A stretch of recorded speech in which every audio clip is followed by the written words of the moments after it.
A world-class language expert was called in to expose Maya, but the test produced the exact opposite result. A millionaire tossed a $20 bill onto the floor and dared a black waitress to pick it up. Then, in front of 60 stunned diners, he bet $100,000 that she couldn't speak a single word of Chinese. What started as a cruel attempt to humiliate her quickly spiraled into something nobody expected. Because Maya Brooks wasn't just a waitress. Hidden behind her quiet smile was a lifetime of sacrifice, secret talent, and kindness that would change the lives of everyone in that room. Before the night was over, a multi-million-dollar deal would be shaken. A billionaire would reveal a shocking truth, and the woman everyone underestimated would become impossible to ignore. The golden lights of Lakeshore Terrace reflected across the dark waters of Lake Michigan like scattered diamonds. Inside the restaurant, crystal glasses shimmered beneath chandeliers imported from Italy. Soft jazz floated through the room. Expensive perfume mixed with the scent of grilled steak and garlic butter. Wealthy couples laughed quietly over wine bottles that cost more than some families spent on groceries in a month. Maya Brooks moved through the dining room carrying a silver tray balanced effortlessly on one hand. She wore a simple black uniform, her name tag polished, her hair neatly tied back. Most people who looked at her saw only a waitress. They never saw the woman who woke up before sunrise to help at a community kitchen. They never saw the daughter who spent nights researching kidney treatments for her sick mother. They never saw the sister working double shifts so her younger brother wouldn't have to quit college. They saw an apron, nothing more. "Table 12 needs sparkling water," another server whispered as he hurried past. "Got it." Maya smiled and kept moving. Outside, the Chicago skyline glowed beyond the windows. Inside, 60 guests filled the dining room. Tonight was different. Everyone knew it. The owner had spent the entire afternoon preparing for the arrival of Charles Whitmore. Charles wasn't just wealthy. He was the kind of man newspapers called visionary. The kind of man television hosts invited onto business panels. The kind of man who owned buildings people could see from miles away. Rumor said he was about to close a $90 million development deal with investors visiting from China. And tonight's dinner was supposed to impress them. The front doors opened. Conversations softened immediately. Charles Whitmore entered with the confidence of someone accustomed to being noticed. Tall, silver-haired, tailored navy suit. A watch worth more than Maya's yearly income. Beside him walked his wife, Margaret. Behind them came his business partner, Raymond, and 4 distinguished guests led by a calm older man named Mr. Liang. The owner rushed forward personally. Hands were shaken. Smiles exchanged. The VIP party was escorted to the largest table in the restaurant. Maya didn't think much about it. Rich people came through those doors every night. Some were kind, some weren't. Money didn't always tell you which was which. The head server approached. "Maya." "Yeah? You're covering the Whitmore table." She blinked. "Me?" "Everyone else is slammed. Just be careful." Maya nodded. "No problem." She picked up a wine list and walked toward the table. Before she could even introduce herself, Charles looked up. His eyes traveled from her face to her apron. The faint smile disappeared. "I asked for your senior staff." The owner immediately stepped closer. "Sir, Maya is one of our best. I didn't ask for one of your best." His voice wasn't loud. It didn't need to be. "I asked for someone capable of handling international guests." The owner shifted awkwardly. "Maya is perfectly capable." Charles looked at her again, this time slower, longer, like he was evaluating merchandise. "We'll see." The conversation at nearby tables continued, but several people were already paying attention. Maya kept her expression professional. "What can I get started for you this evening, sir?" Mr. Liang smiled politely. Before he could answer, Charles interrupted. "Do you speak Chinese?" The question seemed random. Maya simply said, "What would you like to drink tonight?" A small laugh escaped Charles. Not a pleasant one. A dismissive one. You didn't answer the question. I speak English fluently, sir. Charles leaned back. That's not what I asked. A few heads turned. Margaret glanced at her husband. Raymond stared into his water glass. The Chinese guests remained silent. Maya maintained her composure. What can I bring for the table? Charles shook his head. Incredible. Then he laughed louder. These days everybody pretends they're qualified. The room seemed slightly quieter now. Not silent, but watchful. Maya could feel it. She had felt it before. The moment when a person decided who she was before learning anything about her. The moment assumptions became facts. The moment respect vanished. She had lived through those moments her entire life. Charles picked up the wine list. Tell me something. His smile widened. If I handed you a Chinese menu right now, could you read even one line? Maya said nothing. A few nearby diners exchanged uncomfortable glances. Margaret shifted in her chair. Charles. But he wasn't finished. You know what? Never mind. He reached into his jacket, pulled out his wallet, removed a $20 bill, then casually dropped it. The green bill fluttered through the air, landing directly on the polished hardwood floor beside Maya's shoes. Several gasps echoed across nearby tables. Charles pointed downward. Pick it up. Silence. The jazz music suddenly seemed very far away. Nobody moved. Nobody spoke. Even the waitstaff froze. Maya looked at the bill, then back at Charles. His expression remained calm, almost amused. Go ahead. His voice carried farther this time. Pick it up. The owner looked horrified. Sir, that's not necessary. Charles ignored him.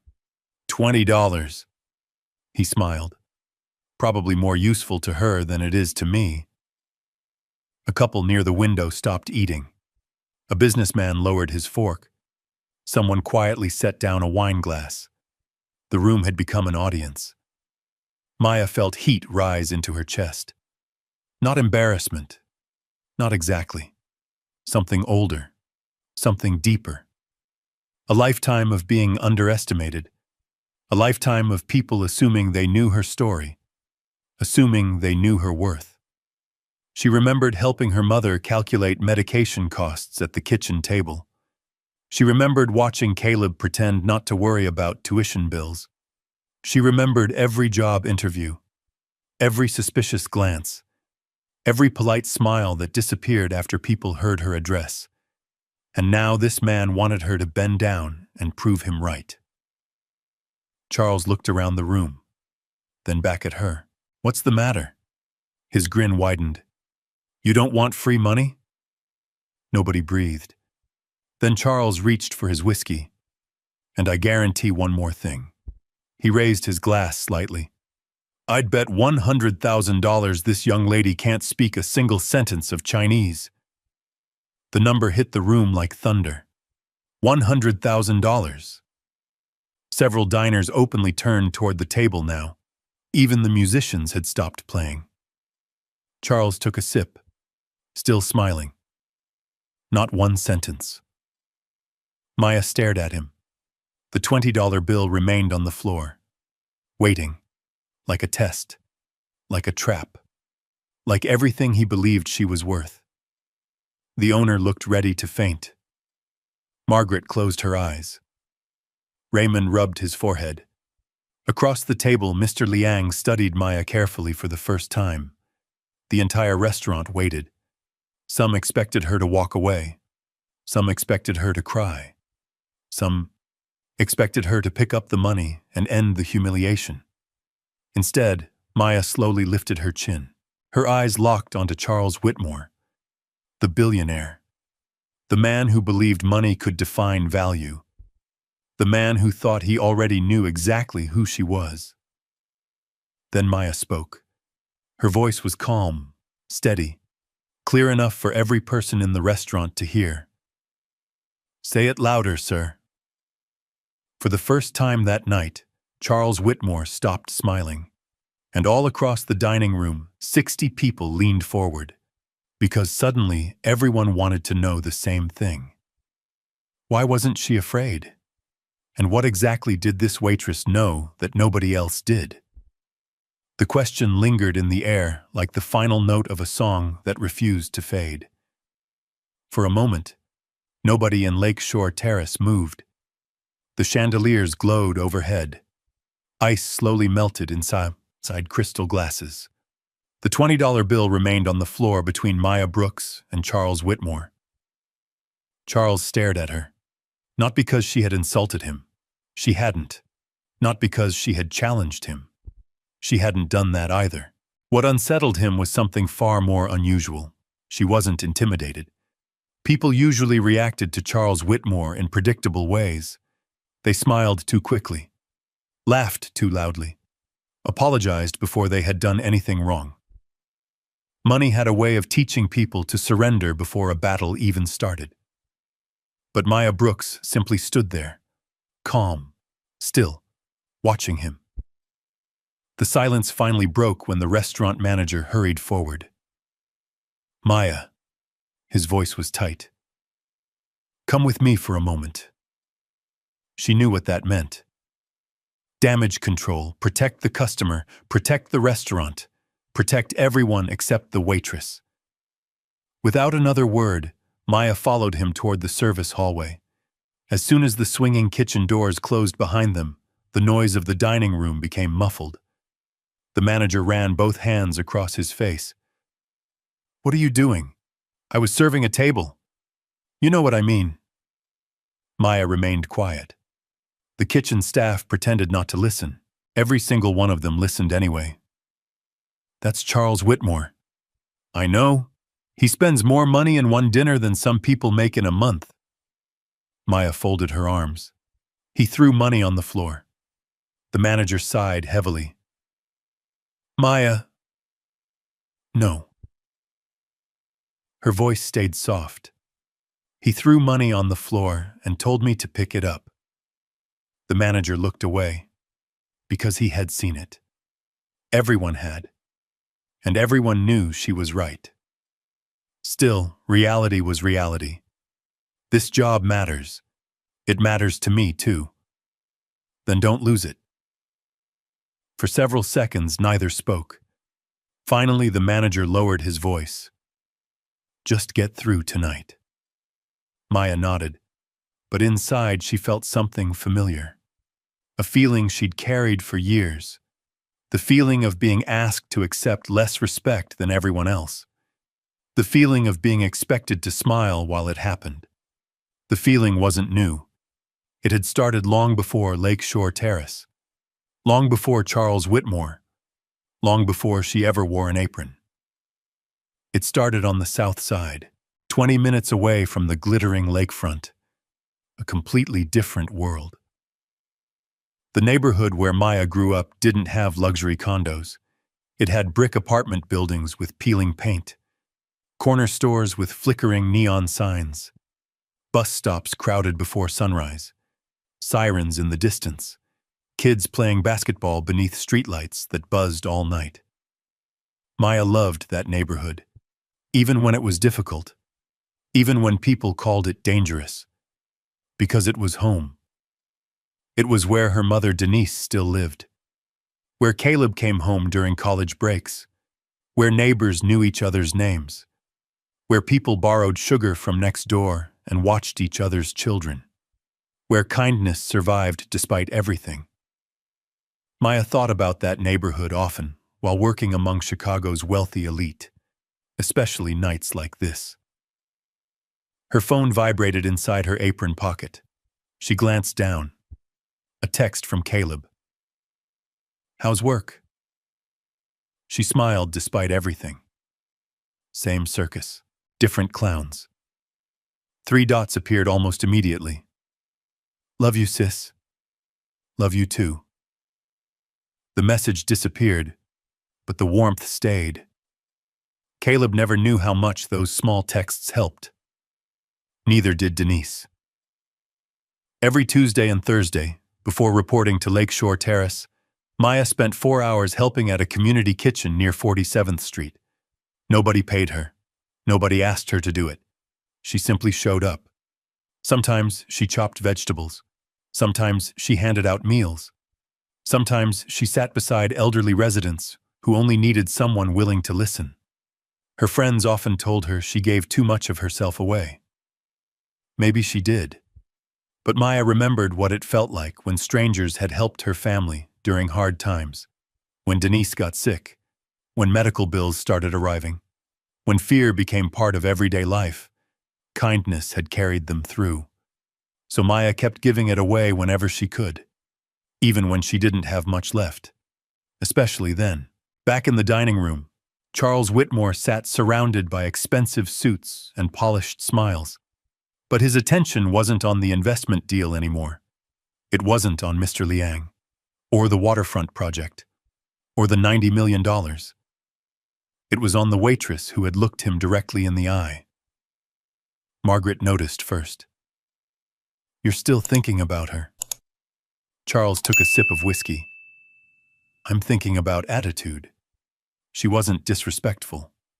His jaw tightened slightly. "No." Margaret glanced toward the kitchen doors, then maybe let it go. Charles didn't answer. Across the table, Mr. Liang quietly observed the exchange. He had spent decades negotiating international deals, long enough to recognize something most people missed: pride. And pride was often more dangerous than greed. Meanwhile, in the hallway behind the kitchen, Maya leaned against a wall for a brief moment, just long enough to take a breath. A dishwasher named Luis approached. "You okay?" She laughed softly. "Depends."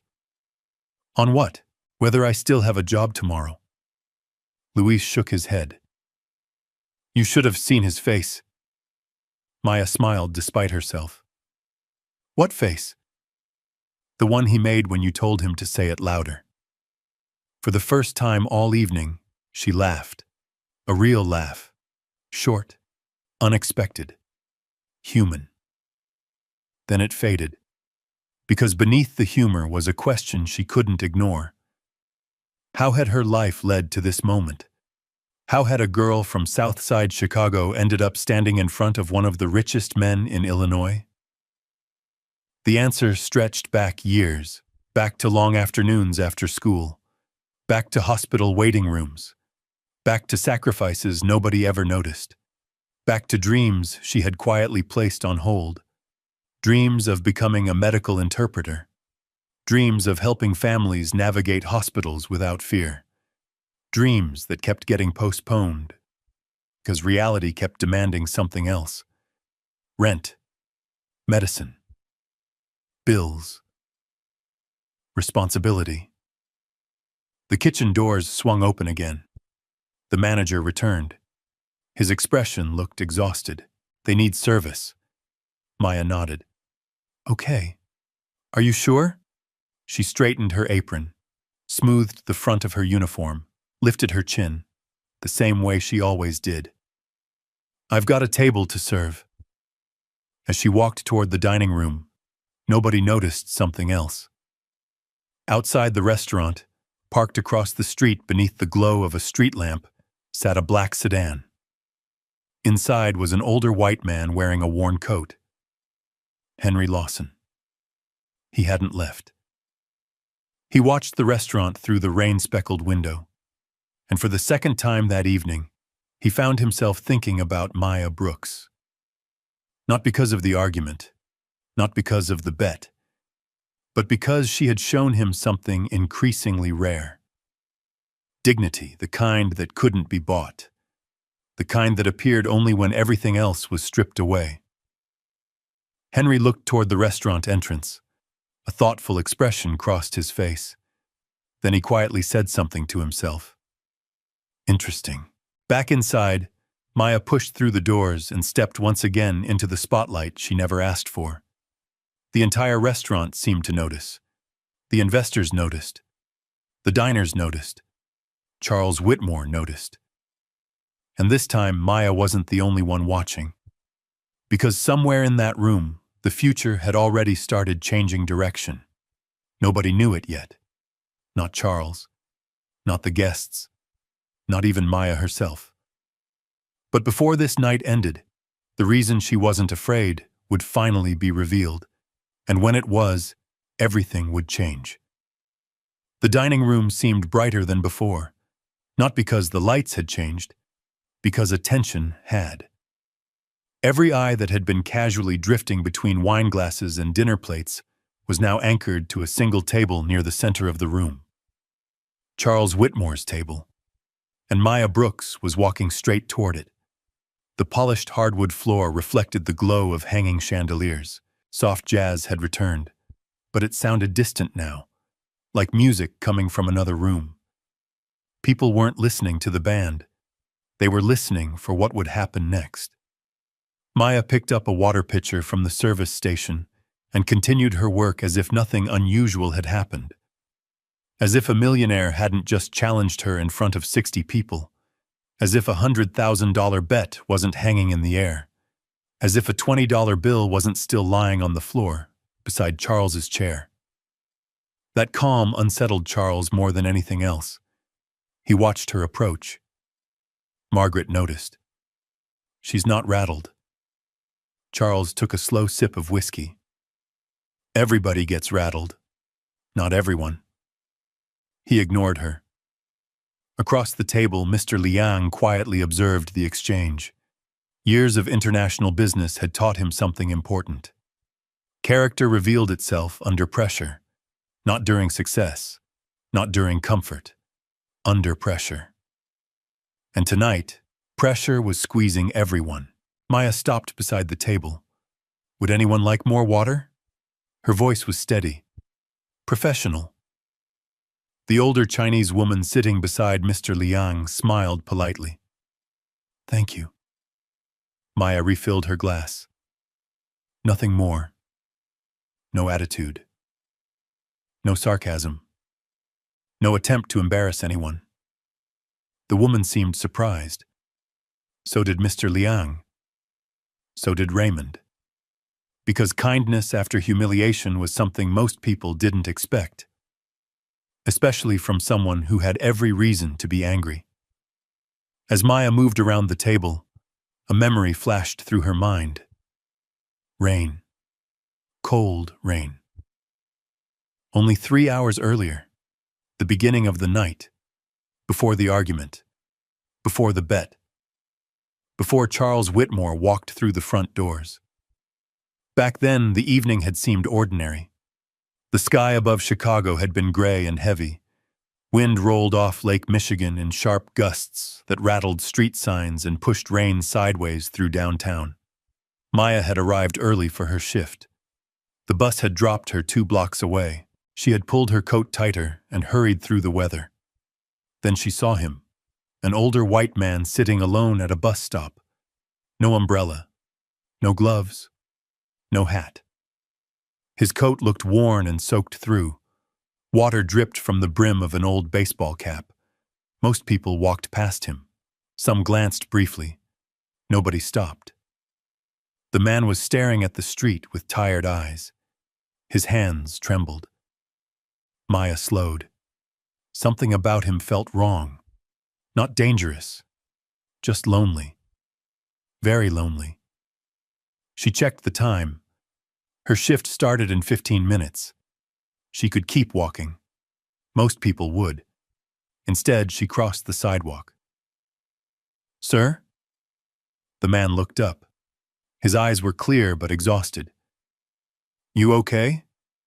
He gave a small smile. I've been better. The rain intensified. Cars sprayed water across the street. Maya looked around. Do you have somewhere warm to go? The man hesitated, then shrugged. I suppose eventually. That answer told her everything. She sat beside him on the wet bench, ignoring the rain, ignoring the cold, ignoring the fact that she was already running late. "My name's Maya." The man looked surprised. "Henry. Nice to meet you, Henry." He laughed softly. "You're probably the first person who's said that all day." Something inside Maya tightened. Nobody should sound that grateful just because someone spoke to them. She studied him carefully. There was intelligence in his eyes, education, dignity, but also exhaustion, the kind that had nothing to do with weather. "You eaten today?" Henry smiled. "That's quite a question. Usually means no." He laughed again, a little louder this time. "No, not really." Maya stood immediately. "Stay here." Before he could respond, she jogged toward the restaurant. 5 minutes later, she returned carrying a takeout container. Steam drifted into the cold air. Chicken soup, fresh bread, coffee. The kitchen staff had packed it for her when she explained. Henry stared at the food, then at her. "You bought this? It's dinner." His voice grew quieter. "I can't pay you." "I didn't ask." For a moment, he simply looked at her. Rain continued falling. Traffic continued moving. The city continued rushing past. But something slowed between them. Something human. Henry accepted the food, carefully, almost reverently, the way someone receives a gift they didn't expect. "Thank you." Maya shrugged. "My grandma used to say nobody should be cold and hungry at the same time." Henry smiled. "Your grandmother sounds smart." "She was." The old man nodded slowly, then asked something unexpected. "Do you always stop for strangers?" Maya thought about it. "Not always." "Then why me?" She glanced toward the lake, the rain, the empty sidewalk, then back at him. "Because you looked like you needed someone to notice you." For several seconds, Henry said nothing. His eyes softened, as though those words had reached someplace very deep. Finally, he asked, "And what if I told you I wasn't worth helping?" Maya laughed. "That's not your decision." The old man stared at her, really stared, then smiled. Not politely, not formally, genuinely. It was the first real smile she'd seen from him. Minutes later, she called a taxi. When it arrived, she handed Henry her spare scarf. "You'll freeze without this." "I couldn't." "You can." The driver opened the door. Henry climbed inside, then paused. "You've been very kind to me." Maya shrugged again. "It costs nothing." The taxi pulled away. She watched it disappear into the rain.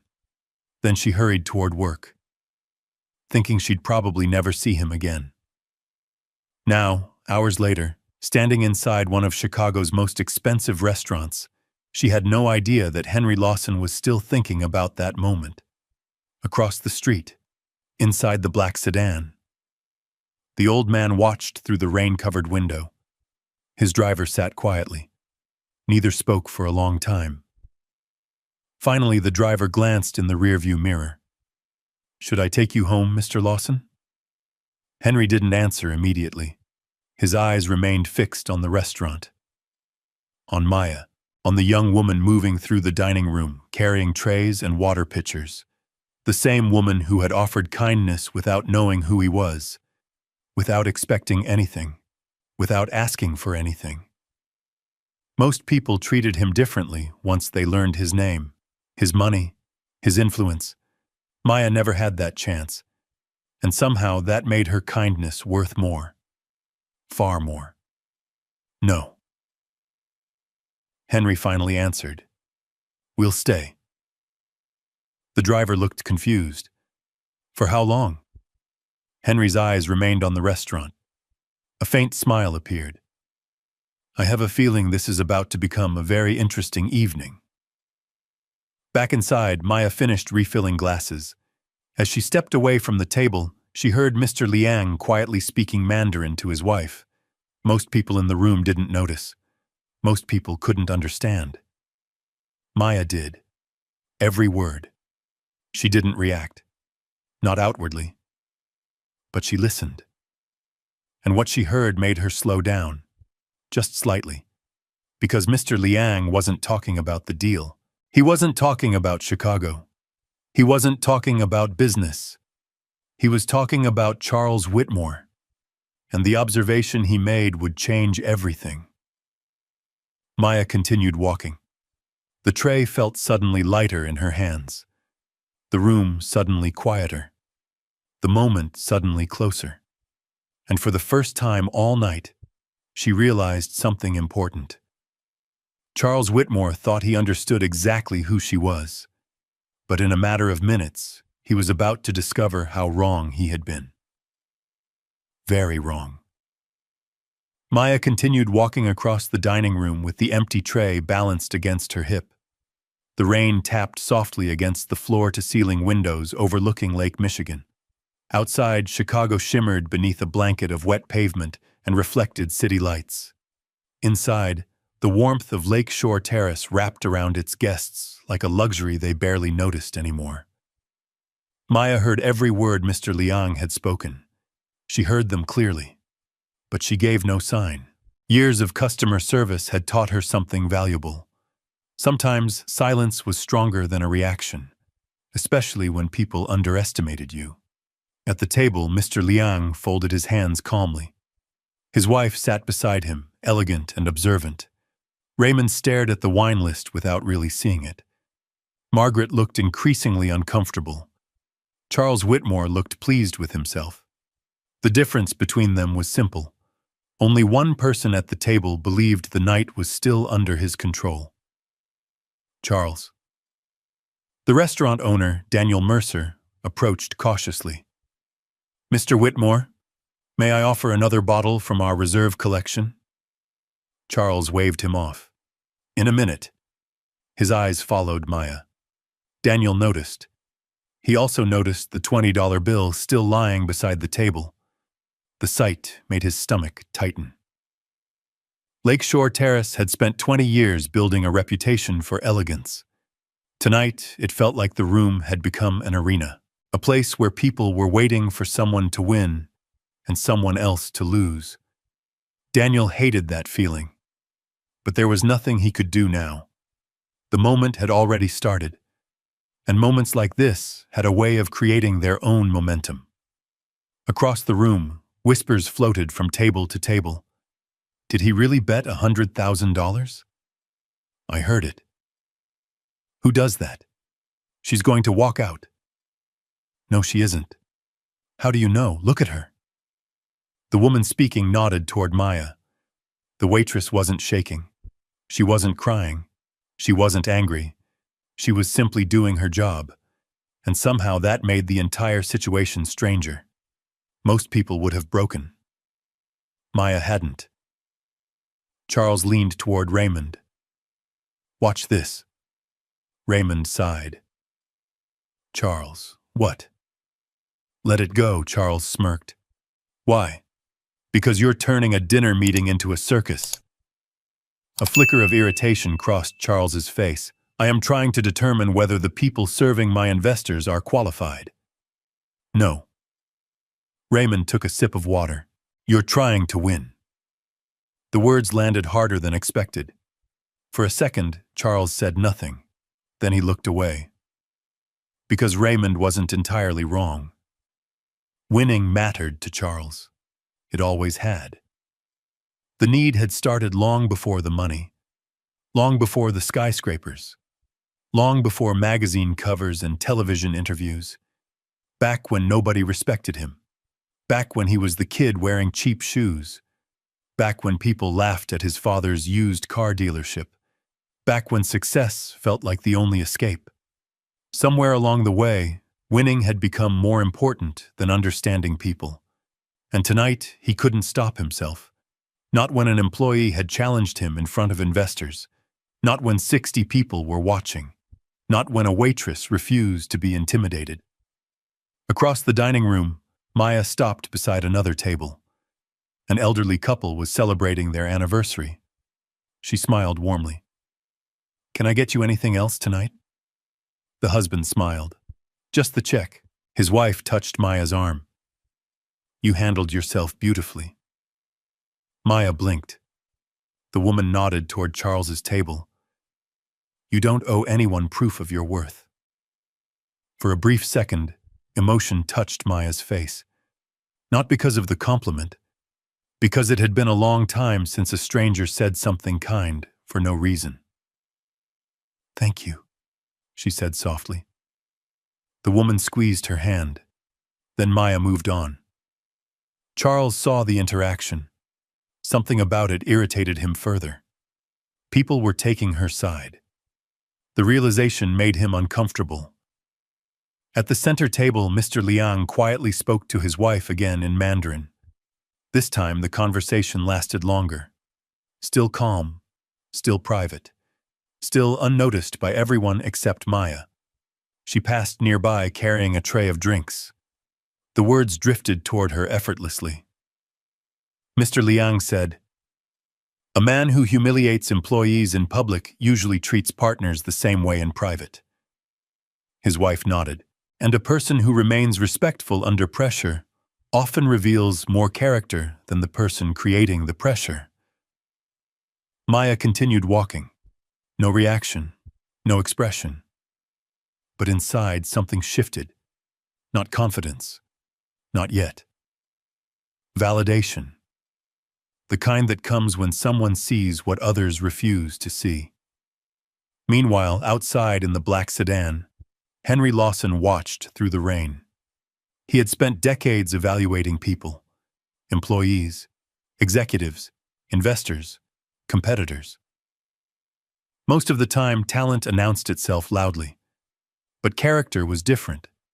Character revealed itself in small moments, moments nobody thought mattered, like offering food to a stranger, like staying kind after being insulted, like refusing to trade dignity for approval.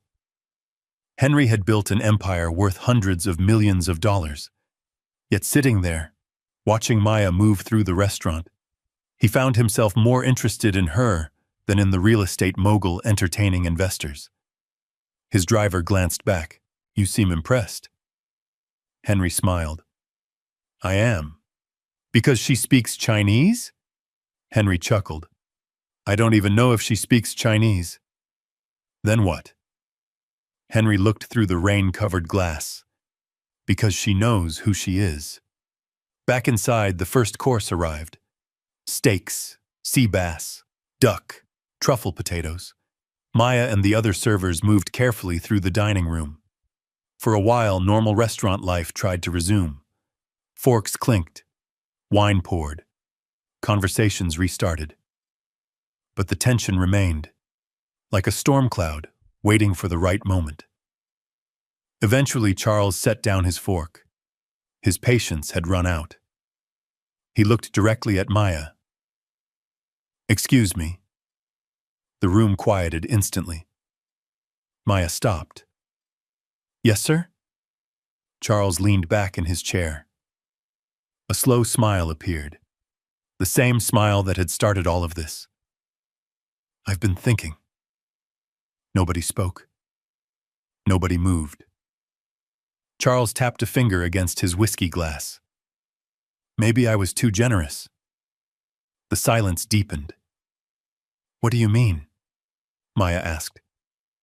Charles smiled wider. "I offered $100,000 if you could speak Chinese." His eyes narrowed slightly. "But we still haven't heard a single word." Every nearby table turned toward them. The investors watched. The owner watched. The staff watched. Even the musicians slowed. The atmosphere became electric. Maya placed her tray on a nearby service stand. Slowly. Deliberately.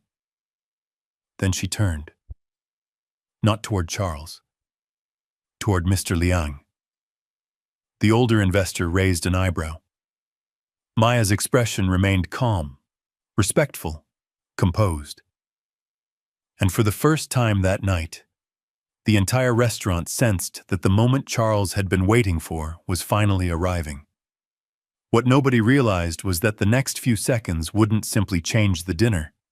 They would change everything that came after. And Charles Whitmore was about to learn that the most dangerous mistake a person can make is assuming they already know someone else's limits. Because Maya Brooks was about to speak, and once she did, there would be no going back. The dining room seemed to hold its breath. Even the rain outside appeared softer now, sliding down the tall windows in silver streaks that reflected the city lights. Maya stood beside the table. Charles Whitmore sat with his whiskey glass resting lightly between his fingers. Mr. Liang watched her carefully. Margaret looked uneasy. Raymond looked curious. 60 people waited. The entire room had become one giant pause. Maya met Mr. Liang's eyes. Then she smiled politely. But before she could say a single word, something unexpected happened. A memory surfaced. Not because she wanted it to, because moments like this always dragged old wounds into the light. Suddenly, she wasn't standing in Lakeshore Terrace anymore. She was standing inside St. Anthony Medical Center 3 years earlier. The smell of antiseptic filled the air. Monitors beeped. Wheelchairs rolled through crowded hallways. She remembered the elderly Chinese woman sitting alone in the waiting room. Small, fragile, terrified. Nobody could understand her. The nurses were busy. The receptionist was frustrated. The woman clutched medical paperwork with trembling hands and kept repeating the same Mandarin phrase over and over. No one knew what she was saying, except Maya. Back then, she worked part-time at the hospital while attending interpreter classes at a community college. She had heard the woman's panic immediately. The phrase was simple. My husband. My husband. My husband. The woman's husband had collapsed in another department. She couldn't find him. Nobody understood. Maya had walked over, knelt beside her, and translated. Within minutes, the misunderstanding was solved. The elderly woman burst into tears and grabbed Maya's hands. Relief flooded her face. For Maya, it had been a small act, just helping someone, nothing more. But later that day, she was called into an administrator's office. The hospital accused her of operating outside her assigned role. There were liability concerns, protocol concerns, legal concerns. No one mentioned the frightened old woman. No one mentioned the problem she solved. They only mentioned policy. 2 weeks later, her position disappeared during budget cuts. At least that was the official explanation. The reality felt different. Maya never forgot the administrator's final words. You seem to forget your place. Your place. 3 words. 3 words that followed her for years. Your place. Not interpreter. Not student. Not professional. Not enough, always not enough. The memory faded. The restaurant returned. The chandeliers. The rain. The table. Charles. And suddenly Maya understood why she wasn't afraid. Because she had already lost things. Dreams, jobs, opportunities, pride. She had survived all of it. A millionaire's opinion couldn't take anything she hadn't already rebuilt herself. Charles mistook her silence for hesitation. His smile returned.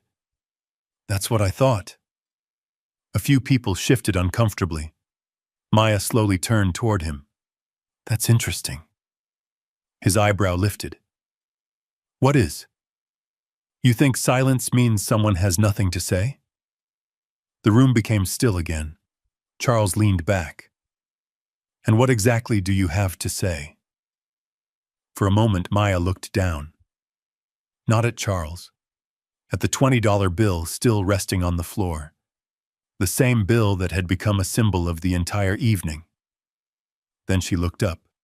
past Charles, past Raymond, toward the windows, toward the reflection of Chicago glowing against the lake.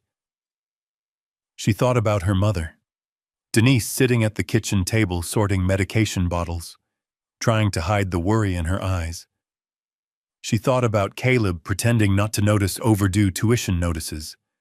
She thought about every extra shift, every sacrifice, every reason she kept moving forward. Then she looked directly at Mr. Liang. The older investor sat perfectly still, waiting. Something in his expression told her he already knew, not what she would say, but who she was. And that mattered, because very few people ever took the time to find out. Across the room, Daniel Mercer felt his pulse pounding. He had owned restaurants for 20 years. He had seen arguments, breakups, business deals collapse, celebrity meltdowns. Nothing felt quite like this, because this wasn't really about language anymore. It was about dignity, about assumptions, about who gets listened to and who gets ignored. Outside, Henry Lawson remained in the black sedan. His driver checked the time. "You really think something's about to happen?" Henry never looked away from the restaurant. "It already is." "What do you mean?" Henry smiled faintly. "Most people think life changes during the big moments." The driver waited. Henry continued. "But usually, life changes during the small ones." Back inside, Maya finally spoke. Not in Mandarin. Not yet. In English. Calm. Measured. Every word clear. "You know what the funny thing is, Mr. Whitmore?" Charles smirked. "No. Tell me. You've spent the last hour trying to figure out whether I'm qualified." A few people exchanged glances. Maya continued. "But you never asked a single question." The smile on Charles's face weakened slightly. "You don't know where I went to school." Silence. "You don't know what languages I speak." More silence. "You don't know what jobs I've had." Charles shifted slightly. "You don't know what I've studied." The room listened. "You don't know who raised me." Margaret lowered her eyes. "You don't know what I've survived." The words landed harder than anyone expected, because they weren't angry. They were honest, and honesty can be far more uncomfortable than anger. Charles forced a laugh. "Then enlighten us." Maya held his gaze. For the first time all evening, she saw something flicker behind his confidence. Not fear, not yet. Uncertainty. Small, barely visible, but real. The kind that appears when a story you've already written about someone starts falling apart. Mr. Liang folded his hands together. Interested now. Very interested. Because he recognized something Charles didn't. Maya wasn't defending herself. She wasn't trying to impress anyone. She was simply standing in the truth. And truth is difficult to intimidate. The rain outside intensified. Wind swept across the lake. Inside, the tension grew heavier. Everyone could feel it. The investors, the diners, the staff, even Charles. Especially Charles. Because for the first time since entering the restaurant, he no longer controlled the room. And deep down, he knew it. What happened next would determine everything. The bet, the deal, the reputation of everyone involved. Maya slowly turned back toward Mr. Liang. The older man looked at her with quiet curiosity. Then he nodded once. A small gesture, almost invisible. An invitation. Permission. Respect. And Maya accepted it. The next words out of her mouth would stop the entire restaurant cold. She looked directly at Mr. Liang. Not at Charles. Not at the crowd. Not at the $20 bill on the floor. At Mr. Liang. The older investor sat perfectly still, his hands folded calmly on the white linen tablecloth. The rain tapped softly against the glass walls overlooking Lake Michigan. Somewhere in the distance, thunder rolled across the city. Then Maya spoke, in flawless Mandarin. "Mr. Liang, I apologize for the interruption to your dinner." Every head in the restaurant turned. Every conversation died. Every fork froze halfway to a mouth. The words flowed naturally, not slowly, not carefully. Naturally. The way language sounds when it belongs to someone. Maya continued. "The chef recommends the lake trout tonight. It's prepared with ginger and citrus. If you prefer something closer to the flavors you're familiar with, the duck is excellent as well." Mr. Liang's eyebrows rose immediately. His wife blinked. One of the younger investors actually sat forward in his chair. The difference was obvious. This wasn't memorized. This wasn't rehearsed. This wasn't a phrase learned from a travel app. This was real. Charles's smile disappeared. Completely. For a moment, he looked like someone had physically removed the floor beneath him. Maya continued speaking. Elegant, precise, comfortable. She explained the menu, the wine pairings, the preparation methods, the ingredients. Every sentence landed perfectly. Then she stopped. The silence afterward felt enormous. Mr. Liang stared at her. Then something unexpected happened. He smiled, not politely, genuinely. And when he responded in Mandarin, his voice carried a note of genuine surprise. "Where did you learn?" Several guests looked confused. They couldn't understand the conversation, but they understood the expressions, the energy, the shock. Maya answered in Mandarin, "From people who became family." Mr. Liang nodded slowly, then asked another question, a longer one, more complex. This time Maya answered immediately, without hesitation, without searching for words, without effort. The younger investors exchanged glances. One laughed softly in disbelief. The older woman beside Mr. Liang covered her mouth.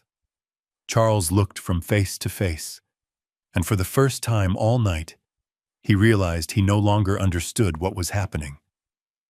The room belonged to Maya now, not him. Raymond leaned back slowly. His expression held something close to admiration.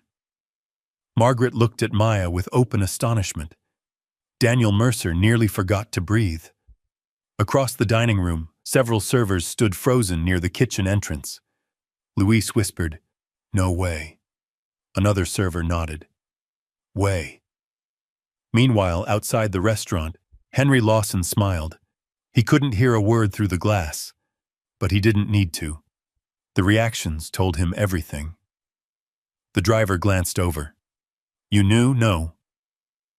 Henry laughed softly. "But I'm enjoying finding out." Back inside, Charles finally found his voice. "Okay." His tone was forced, sharp, defensive. "Fine."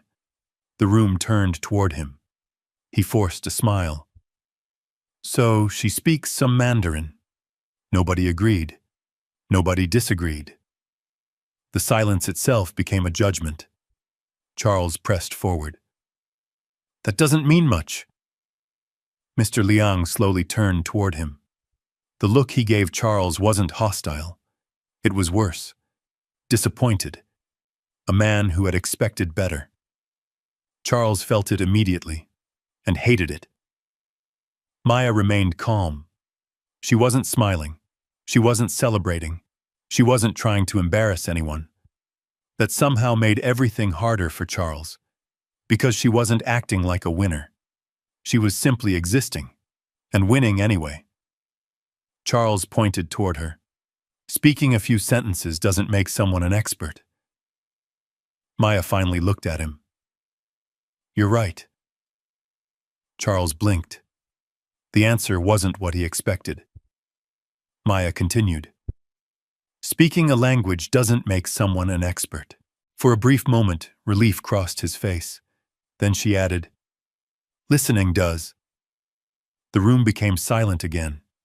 Raymond closed his eyes. Margaret looked down. Mr. Liang smiled faintly. Charles's jaw tightened. Maya turned back toward the investors. Then she said something that changed everything. Again. Still in Mandarin. Mr. Liang, would you like me to translate what you've been discussing with your team for the last 10 minutes? The smile vanished from Charles's face. Instantly. Mr. Liang's eyes widened slightly. The younger investors exchanged glances. One laughed softly. Not because it was funny, because he couldn't believe what he was hearing. Charles spoke. What are you talking about? Maya answered calmly. I mean the concerns you've been discussing regarding the waterfront project. The room froze. Charles's expression changed. Not much, but enough. Enough for Raymond to notice. Enough for Margaret to notice. Enough for Mr. Liang to notice. Fear. Tiny. Brief but real. Maya continued, you've raised concerns about environmental protections. Mr. Liang nodded slowly. You've discussed timeline pressures. Another nod. And you've questioned whether community impact studies were completed properly. The younger investors stared. The older woman stared. Raymond stared. Daniel Mercer stared. The room had become completely silent. Charles looked trapped, because every statement was correct. Every one. Mr. Liang finally spoke in English. For everyone to hear. She is correct. The words landed like thunder. Several diners openly gasped. Someone near the bar whispered, "Oh my God." Charles's grip tightened around his whiskey glass. Mr. Liang continued, "We have discussed those concerns." The older investor leaned back, and we were surprised Mr. Whitmore never addressed them. The temperature in the room seemed to drop. Nobody moved. Nobody spoke. Even the musicians had stopped again. Maya hadn't just proven she spoke Mandarin. She had proven she understood the conversation Charles never knew was happening. Charles swallowed. Hard. Then laughed. A forced laugh. An uncomfortable laugh. The laugh of a man scrambling for control. Interesting trick. No one joined him. No one smiled. No one rescued him. The silence grew heavier. Mr. Liang looked at Maya, then at Charles, then back at Maya.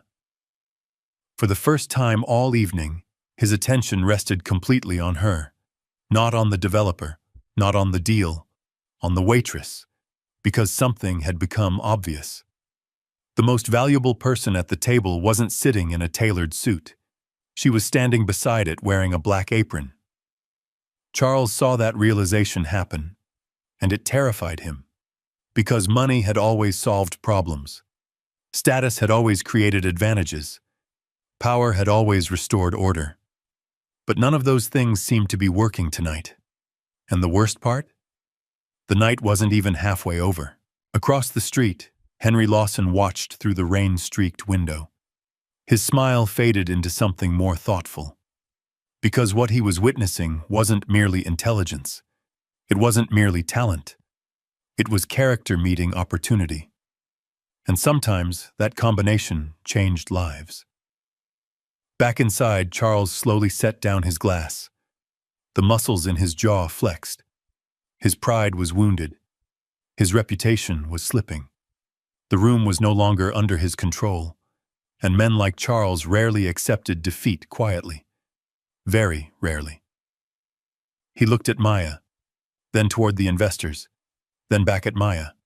A new plan was already forming, a more dangerous one.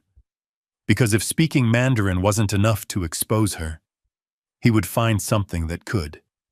And when he spoke again, Everyone in the restaurant sensed the night was about to become even more explosive. Much more. Charles Whitmore slowly rose from his chair. Not completely, just enough to command attention.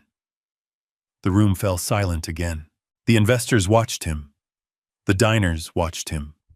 Even the kitchen staff standing near the swinging doors stopped pretending to work. Charles forced a smile. It wasn't a happy smile. It was the smile of a man trying to recover ground he had already lost. Well, he adjusted his suit jacket. Congratulations. The word sounded painful coming from him. You speak Mandarin. Nobody responded. Charles laughed softly. But let's not get carried away. There it was. The next attack. The next attempt to reclaim control. Raymond closed his eyes briefly. Margaret sighed. Mr. Liang remained perfectly calm. Maya simply waited. Charles pointed toward her. Being conversational isn't the same thing as understanding business. The room listened. It's one thing to order dinner. He picked up his whiskey glass. It's another thing entirely to understand international contracts. The younger investors exchanged glances. Maya remained silent. Charles mistook her silence for uncertainty. That mistake would cost him. He reached inside his leather briefcase, pulled out a thick folder, then placed it on the table. The sound echoed louder than it should have. Every eye followed it. What do you have there? Raymond asked. Charles smiled. A draft agreement. Mr. Liang's expression darkened slightly. The investors immediately recognized the document. The preliminary investment package. The same package their legal teams had been reviewing for weeks. Charles slid the folder across the table. Toward Maya. Since you're apparently full of surprises tonight. His eyes narrowed. Translate this. The challenge landed like a stone thrown into still water. Ripples spread through the room. Several diners openly turned their chairs. Nobody wanted to miss what happened next. Maya looked down at the folder, then back at Charles. What part? His smile widened. The part you can actually understand. A few uncomfortable faces appeared around the room. The insult was obvious. Even now. Even after everything. Charles still couldn't stop underestimating her. Mr. Liang spoke quietly. Mr. Whitmore. But Charles wasn't finished. No. He held up a hand. You've already proven you can speak. He tapped the folder. Now let's see whether you understand. The challenge hung in the air. Heavy, dangerous. Because this wasn't restaurant Mandarin anymore. This wasn't conversation. This was business. Contracts. Legal language. Investment terminology. The kind of language designed to confuse people. Charles was betting on something specific. He believed Maya's knowledge had limits. He believed he had finally found them. The room waited. Maya slowly opened the folder. The pages rustled softly beneath her fingertips. She scanned the first page, then the second, then the third. Nobody spoke. Nobody moved. Outside, rain streaked down the windows. Inside, 60 people watched a waitress read a multi-million-dollar investment document. The image itself felt surreal. Charles crossed his arms, confident again, certain again. This was his arena, his world, his language, his rules. At least that's what he thought. Maya continued reading, line after line, clause after clause. The longer she read, the more something changed in her expression. Not confusion, not fear. Focus, deep focus, the kind that made everything else disappear. Suddenly, she wasn't in Lakeshore Terrace anymore. She was 12 years old again, sitting inside Mrs. Chen's laundromat. The hum of washing machines filled the room. Steam drifted from dryers. Customers came and went. And in the corner, Mrs. Chen sat beside her with an old Chinese newspaper, patiently teaching her, character by character, word by word, hour after hour. Most afternoons, Maya completed homework there while her mother worked. Mrs. Chen had no children of her own. Eventually, she treated Maya like family. She taught her language, stories, history, patience. When Maya turned 16, Mrs. Chen began helping her read more difficult texts, government forms, business notices, medical documents, anything she could find. You never know what knowledge becomes useful later, Mrs. Chen always said. At the time, Maya thought she was talking about school. Now she realized Mrs. Chen had been preparing her for life. Back in the restaurant, Maya reached the middle of the document. Then she stopped. The room tightened. Charles smiled. There it is. He could almost see the thought forming. The limit. The mistake. The failure. Maya read the paragraph again. Slower. More carefully. Then she turned another page. Mr. Liang watched closely. Something had caught her attention. He could tell. And suddenly, he was no longer curious whether she could read the document. He was curious about what she had found. Maya continued reading. A minute passed. Then another. The restaurant remained frozen. Finally, she looked up. Charles leaned forward. Ready. Hungry for a mistake. Well? Maya closed the folder. Slowly. Carefully. Then she asked a question. A very simple question. One that instantly changed the mood. Who translated the English version? Charles blinked. What? The English version. She looked directly at him. Who translated it? The confidence in his face faltered. Only slightly. But enough. Raymond noticed. So did Margaret. Mr. Liang noticed too. Charles forced a laugh. What difference does that make? Maya placed one finger on the document. This section. The room became silent again. She opened the folder to a specific page, then pointed. The Environmental Compliance Clause. Mr. Liang sat forward immediately. Charles did not, because suddenly he already knew where this was going, and he didn't like it. Not one bit. Maya looked at the investors, then at Charles, then back at the page. The Mandarin version and the English version don't say the same thing. The room exploded with whispers. Mr. Liang's associates immediately exchanged glances. Raymond straightened in his chair. Margaret looked shocked. Charles's jaw tightened. Maya continued. The English version suggests investors lose their withdrawal rights only after a final regulatory violation. She tapped the page. But the Mandarin version allows those rights to disappear much earlier under a broader interpretation. Mr. Liang's eyes widened. One associate grabbed the document. Another leaned closer. The room suddenly felt smaller. The air heavier. Because this wasn't about language anymore. This was about money. A lot of money. Maya continued. If the project causes environmental damage near the residential district by the lake, she paused. Investors could lose protections they believe they still have.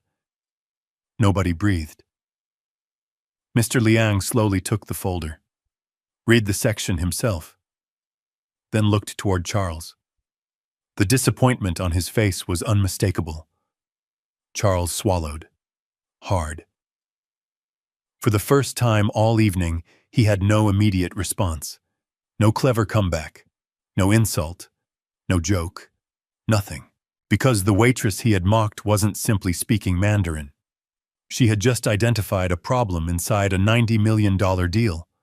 a problem nobody expected her to see, and judging by the look on Mr. Liang's face, a problem that might be very real. The room remained silent. Every person inside understood one thing. The night had just become far bigger than a bet, much bigger. And Charles Whitmore was beginning to realize he might not be fighting to save his pride anymore. He might be fighting to save the entire deal. The silence inside Lakeshore Terrace felt almost unnatural. Outside, rain slid down the windows in shimmering rivers of silver. Inside, 60 people sat frozen around white tablecloths and candlelight. Nobody cared about dinner anymore. Nobody cared about dessert. Nobody cared about wine. Every eye remained locked on the table at the center of the room. The table where a waitress had just uncovered a problem buried inside a $90 million investment agreement. Charles Whitmore forced himself to smile. It wasn't convincing. Not anymore.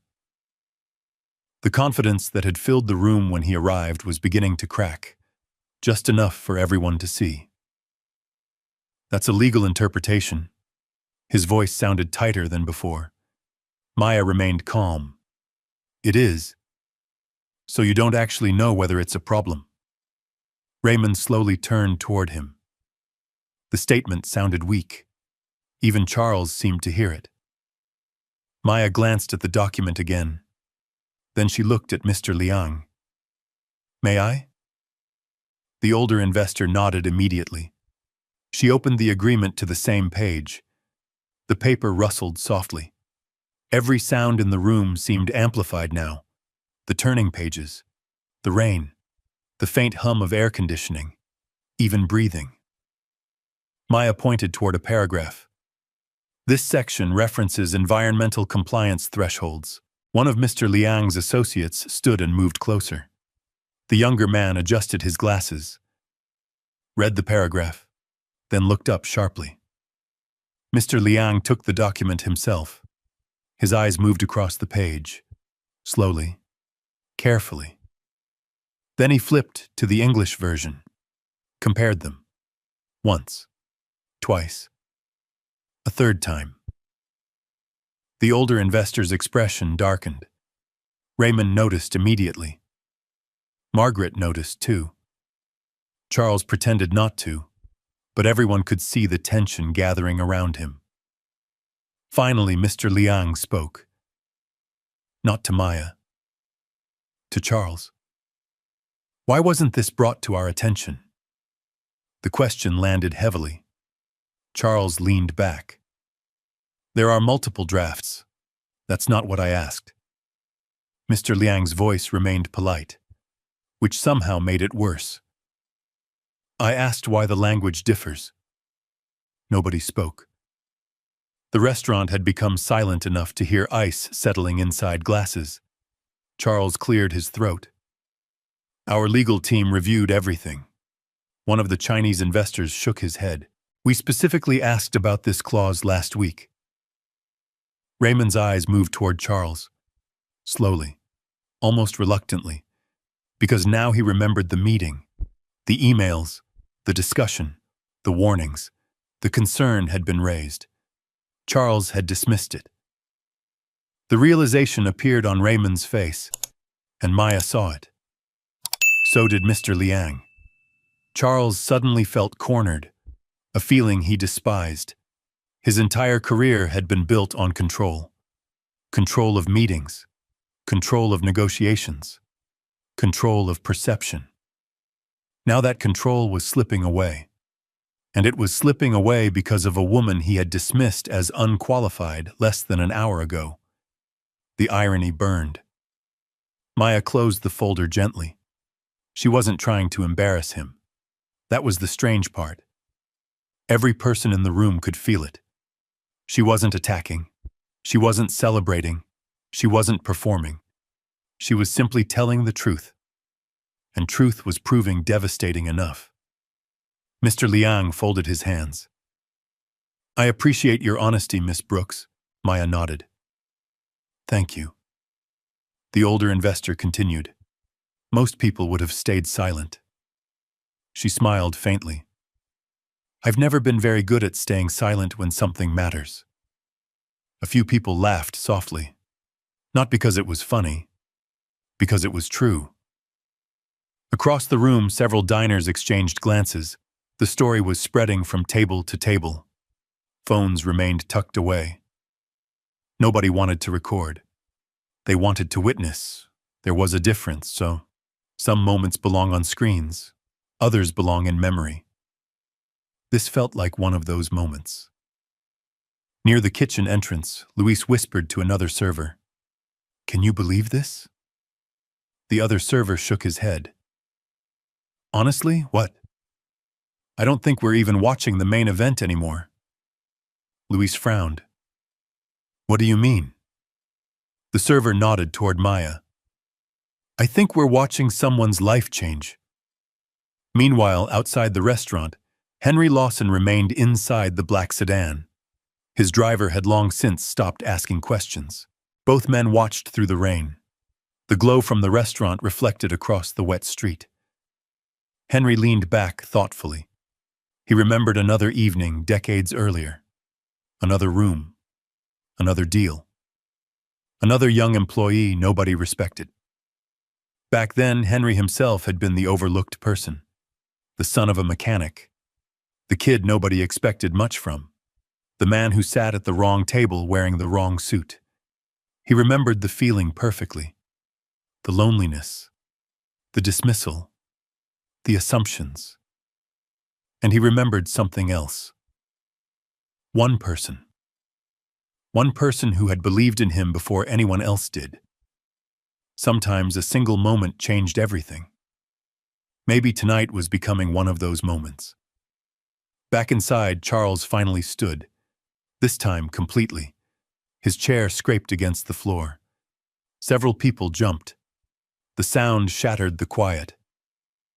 "I think we're getting distracted." Nobody answered.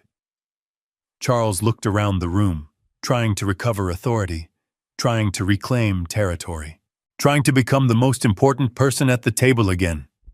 "The purpose of tonight is the deal." Mr. Liang looked at him calmly. "Exactly." The word struck harder than Charles expected, because everyone understood what it meant. The deal. The very thing Charles wanted to protect. The very thing Maya had just helped expose. Raymond slowly stood as well. For years he had followed Charles's lead. For years he had trusted his judgment. For years they had built projects together. But tonight something felt different, something uncomfortable, something impossible to ignore. He looked at Maya, then at Charles, then back at the contract. Finally he spoke, quietly. "Maybe we should review everything again." Charles stared at him. The betrayal hit harder than any comment from Maya, because it came from someone he trusted, someone who knew him, someone who had built an empire beside him. "You too?" Raymond sighed. "This isn't about sides. It feels like it. It's about facts." Charles laughed bitterly. "No." He shook his head. "It's about a waitress embarrassing everyone." The moment the words left his mouth, he regretted them. He saw it immediately. The disappointment on Margaret's face, the irritation on Raymond's face, the expressionless calm of Mr. Liang. Most of all, the complete absence of reaction from Maya. She didn't look hurt, didn't look angry, didn't look offended. She simply looked tired. As if she had heard versions of those words her entire life. And maybe she had. That realization unsettled several people in the room, including Margaret. For the first time all evening, she saw Maya not as an employee, but as a person. A person who had likely spent years proving herself to people determined not to see her. The thought stayed with her. Meanwhile, Daniel Mercer approached cautiously. The owner rarely inserted himself into guest disputes, but tonight wasn't normal. Nothing about tonight was normal. He looked at Maya, then at Charles, then at Mr. Liang. Finally he spoke. "Miss Brooks." Maya turned. "Yes, sir?" Daniel smiled. A genuine smile. The first one she'd seen from him all night. "I think everyone here owes you a thank you." The room became still. Then several people nodded. A few diners even quietly applauded. Not loudly, not dramatically.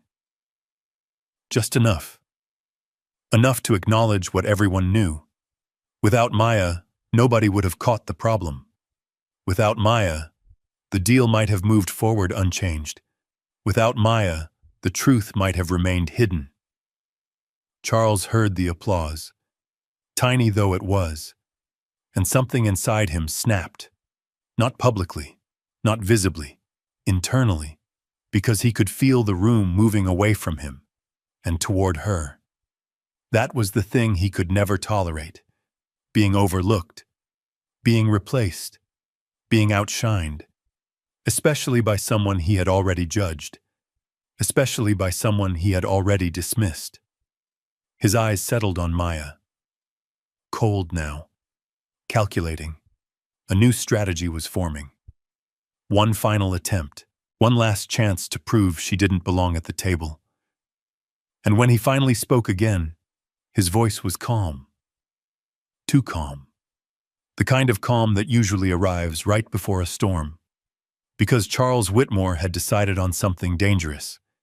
If conversation couldn't expose Maya, if contracts couldn't expose Maya, then he would force her into a test no self-taught waitress could possibly pass. Or so he believed. And before the night was over, every person in the restaurant would be watching. Again.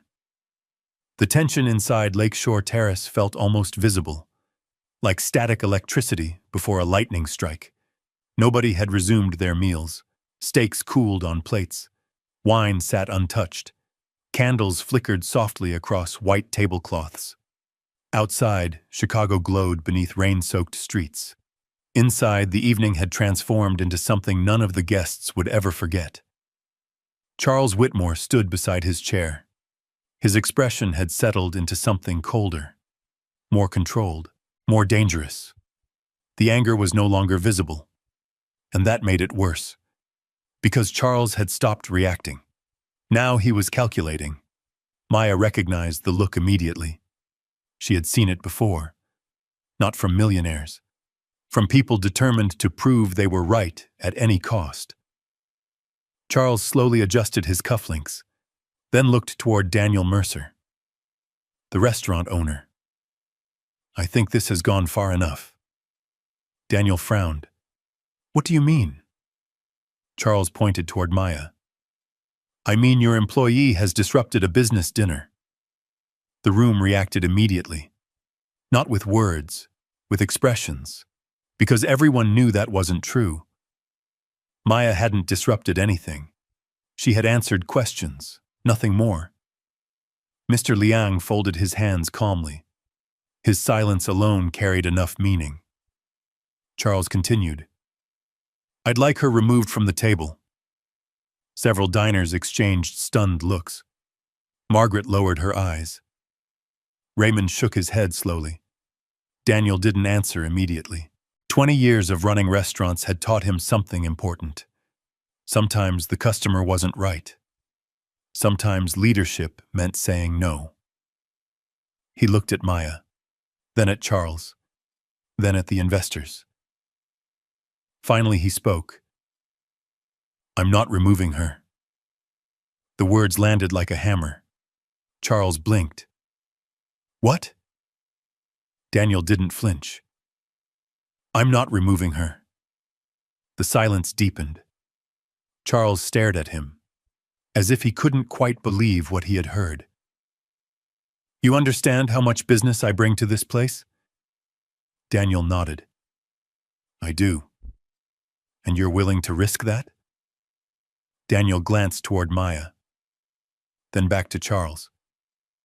"You asked whether she could speak Mandarin." A pause. "Turns out she can." A few diners smiled. Charles didn't. Daniel continued. You challenged her understanding. Another pause.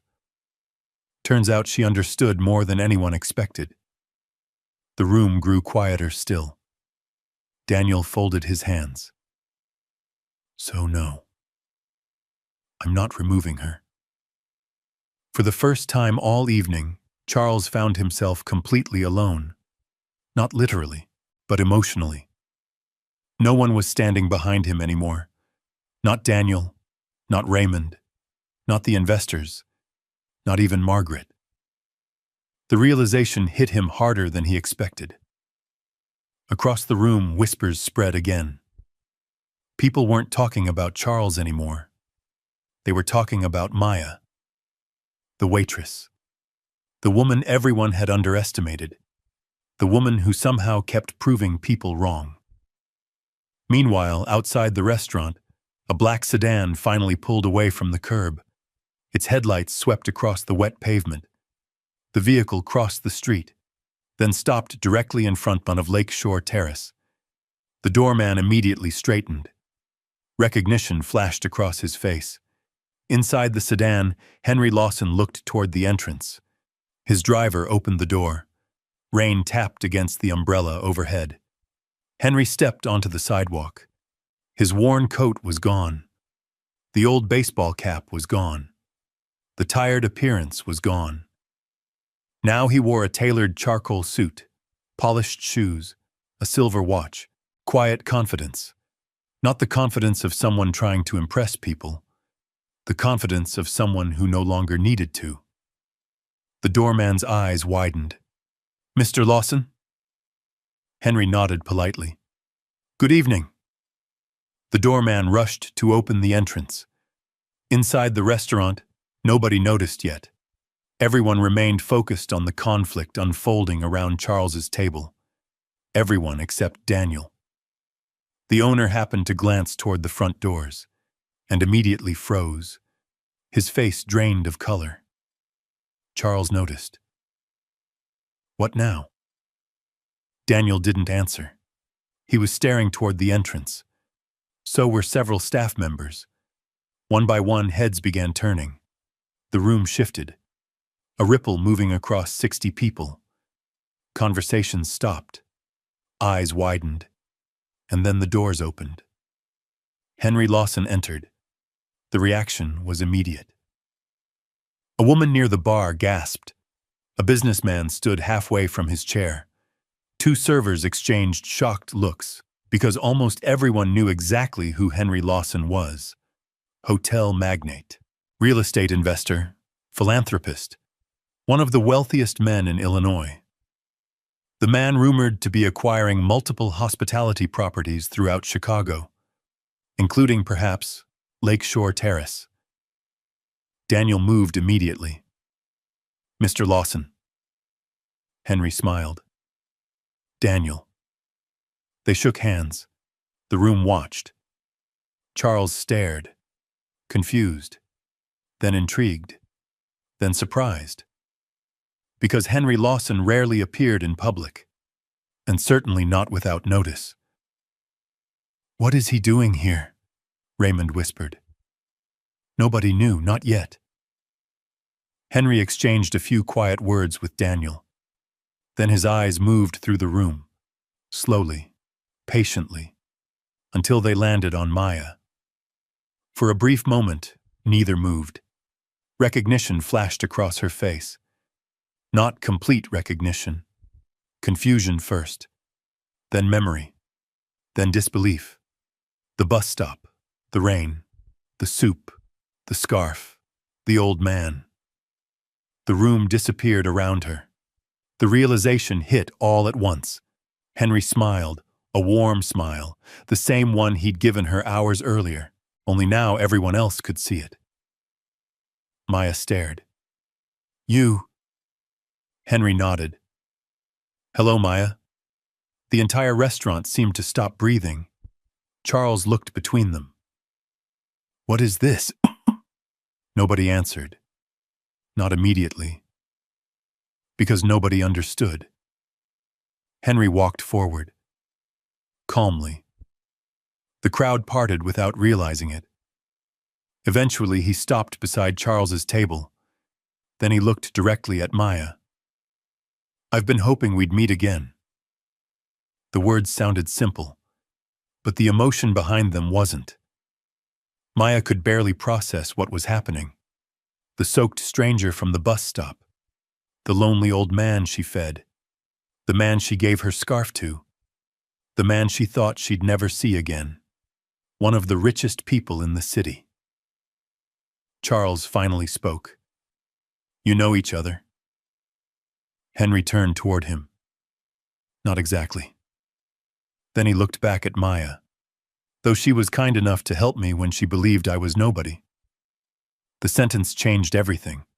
The room reacted immediately. Several people sat forward. Margaret's eyes widened. Raymond looked fascinated. Mr. Liang became intensely interested. Charles frowned. "What do you mean?" Henry's smile faded slightly. 3 hours ago, I was sitting alone in the rain." He glanced at Maya. Most people walked past. Silence. Maya didn't. The room listened. She brought me hot food. Another pause. Called me a taxi. Another. And gave me her scarf.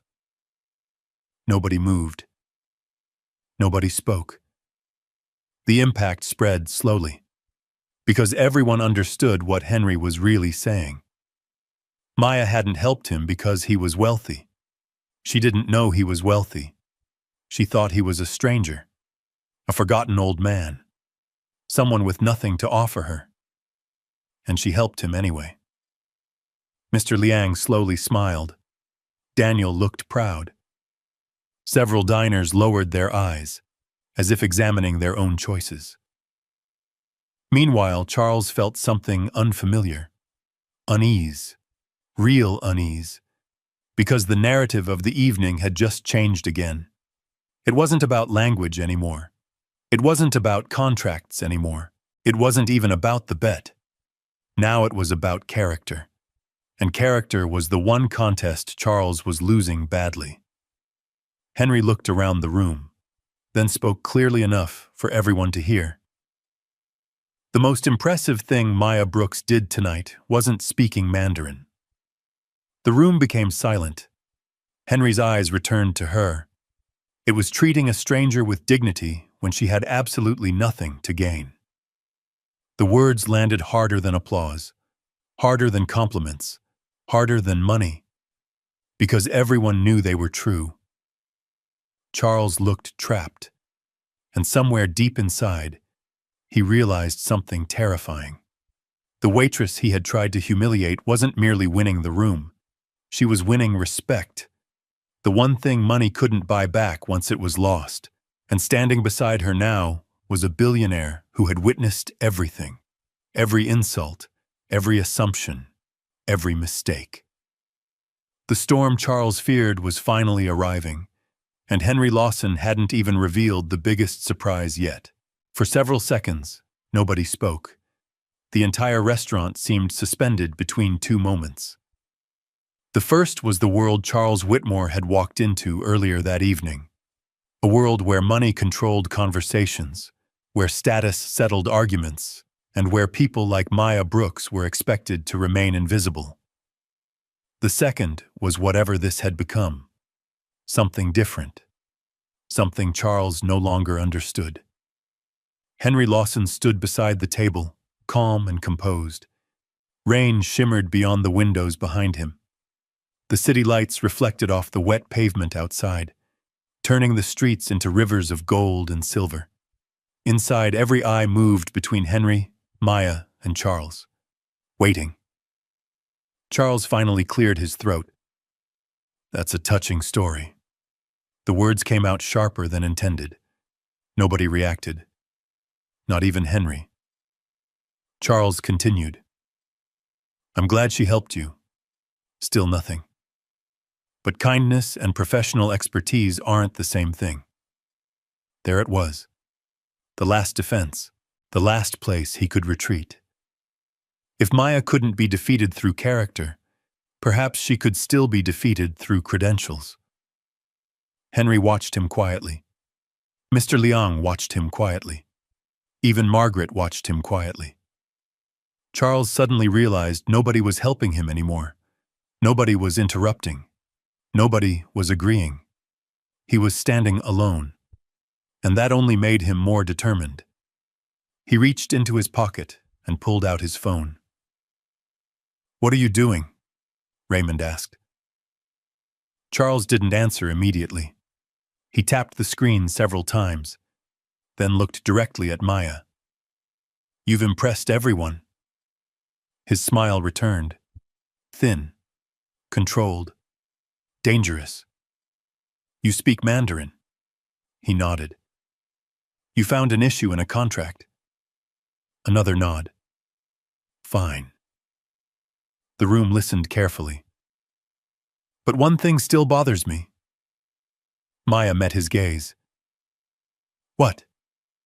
Charles slipped the phone onto the table. "A real professional doesn't just speak a language." The smile widened. "A real professional can prove it." The atmosphere shifted instantly. Daniel Mercer felt his stomach tighten. Henry's expression remained unreadable. Mr. Liang leaned back slightly. Charles pressed a button. The screen lit up. A video call began connecting. Several people exchanged confused glances. Then a woman appeared on the screen.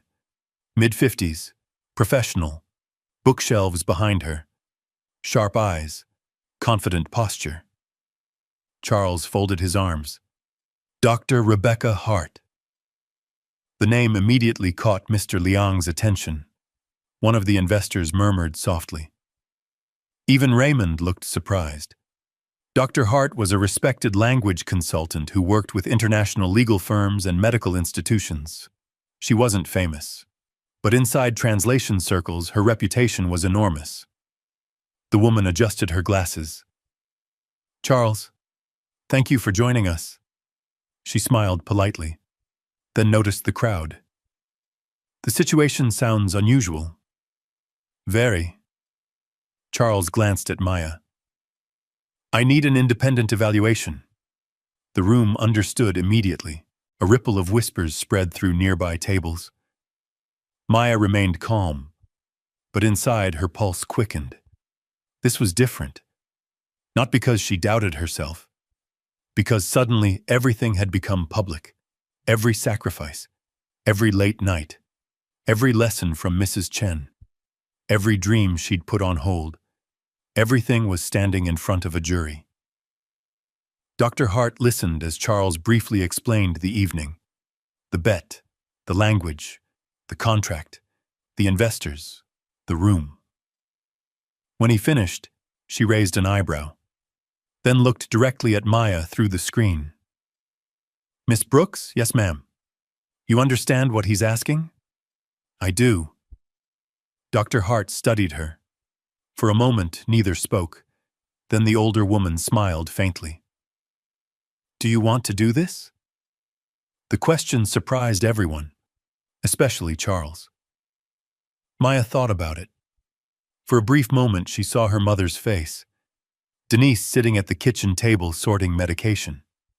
She saw Caleb studying late into the night. She saw Mrs. Chen patiently tracing Chinese characters across old newspapers. She saw the hospital hallway, the community kitchen, the bus stop, the rain. She remembered every person who had invested something in her, every person who believed she was capable of more. Then she looked up. Yes. The answer was immediate. No hesitation. No uncertainty. The room grew still. Dr. Hart nodded. "All right." She opened a file on her screen. "We'll keep this simple." Charles smiled again. Finally. At last. A battlefield he understood. Or so he thought. Dr. Hart began with a legal passage. Dense language, complex terminology, investment clauses, regulatory wording. the kind of text designed to make ordinary people uncomfortable. She read it aloud in Mandarin, then stopped. Translate. Maya listened carefully. The words flowed through her mind, not as sounds, as meaning, as structure, as patterns she had been learning since childhood. Then she answered, sentence by sentence, clause by clause, clear, accurate, natural. Several investors exchanged looks. Mr. Liang smiled. Raymond slowly sat back in his chair. Dr. Hart nodded. Excellent. Charles's smile faded slightly. Dr. Hart continued. The second passage was medical, more difficult, technical, specialized. A description of symptoms, diagnoses, treatment protocols, and pharmaceutical instructions. As the words filled the room, Maya felt something unexpected. Not fear. Memory. The memory of translating prescriptions for elderly immigrants at free clinics. The memory of helping frightened families understand what doctors were saying. The memory of the dream she never completely abandoned. Medical interpreter. The dream still lived somewhere inside her. Waiting. Dr. Hart finished reading. The room waited. Maya translated. Carefully, confidently. Then she reached a phrase. A difficult one. Rare. Specialized. For the first time all evening, she paused. Only a second. But everyone noticed. Charles leaned forward immediately. There, the crack, the mistake, the limit. He could almost feel victory returning. Maya closed her eyes, just briefly. Then another memory appeared. Mrs. Chen laughing beside her in a small clinic years ago, pointing to a medical form, explaining the meaning behind a difficult phrase, teaching her how language worked beneath the surface. Not memorization, understanding. Maya opened her eyes, then continued. Perfectly. Dr. Hart blinked. Actually blinked. Then looked back down at her notes. Correct. The room exhaled. Charles did not. His jaw tightened. Because the test wasn't ending. It was getting worse. And somewhere deep inside he was beginning to suspect the truth that frightened him most. Maybe Maya Brooks wasn't getting lucky. Maybe she really belonged at this table. And if that was true, everything he believed about her had been wrong from the beginning. The final challenge still remained, and it would determine far more than a bet. It would determine whether the entire room saw Maya as extraordinary or undeniable. The restaurant had never been quieter.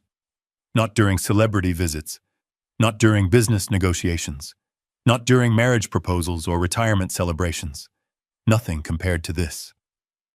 60 people sat frozen beneath crystal chandeliers while rain whispered against the windows overlooking Lake Michigan. Every eye remained fixed on the phone resting at the center of Charles Whitmore's table. Dr. Rebecca Hart adjusted her glasses on the screen. Her expression had changed. She no longer looked skeptical. She looked impressed. And that frightened Charles more than anything else. The final challenge remained. The hardest one. The challenge he had been counting on. The challenge he believed would finally expose Maya. Dr. Hart folded her hands. The final section is different. Nobody moved. Nobody spoke. It isn't legal. A pause. It isn't medical. Another pause. It's cultural. Mr. Liang immediately sat forward.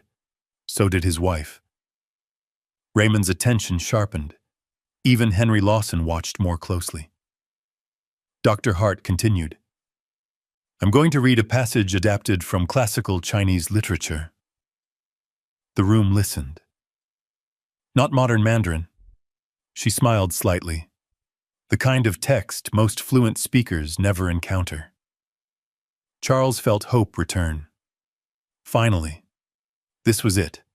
No laundromat lessons, no neighborhood conversations, no practical experience. This required years of specialized education, academic training, formal study, the very credentials Maya lacked. Dr. Hart began reading. The words flowed through the speaker, elegant, ancient, layered with metaphor and historical meaning. Most people in the restaurant couldn't understand a single word, but they could hear the complexity, the rhythm, the density, the challenge. When she finished, silence returned. The room waited. Charles leaned forward. Maya remained still. For several seconds she said nothing.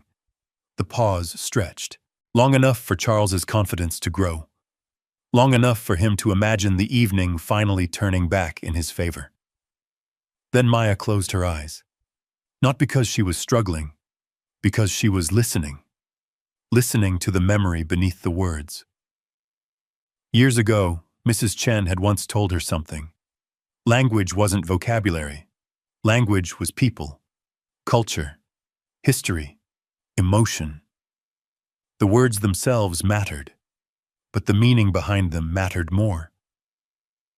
Maya opened her eyes. Then she began, not translating word for word, translating meaning, emotion, context. She explained the metaphor, the symbolism, the deeper message hidden beneath the literal language. The room listened. Even those who didn't understand Chinese felt it, because her voice carried certainty, grace, understanding. She wasn't reciting. She was interpreting. When she finished, nobody spoke, not immediately. The silence felt sacred somehow. Then Dr. Hart slowly removed her glasses. The movement alone made several people nervous. She stared at Maya through the screen. 1 second, 2 seconds, 3. Finally, she smiled. A genuine smile. The kind professionals reserve for rare moments. In 23 years of translation work, the room held its breath. I have never met someone without formal certification who performs at this level.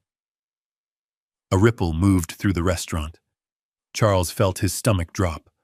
Dr. Hart continued. Miss Brooks, her voice softened. You possess extraordinary linguistic ability. Silence. More importantly, you understand people. Another pause. And that cannot be taught. Nobody moved. Nobody spoke. Then she added the words that ended everything. You passed. The room exploded. Not loudly at first.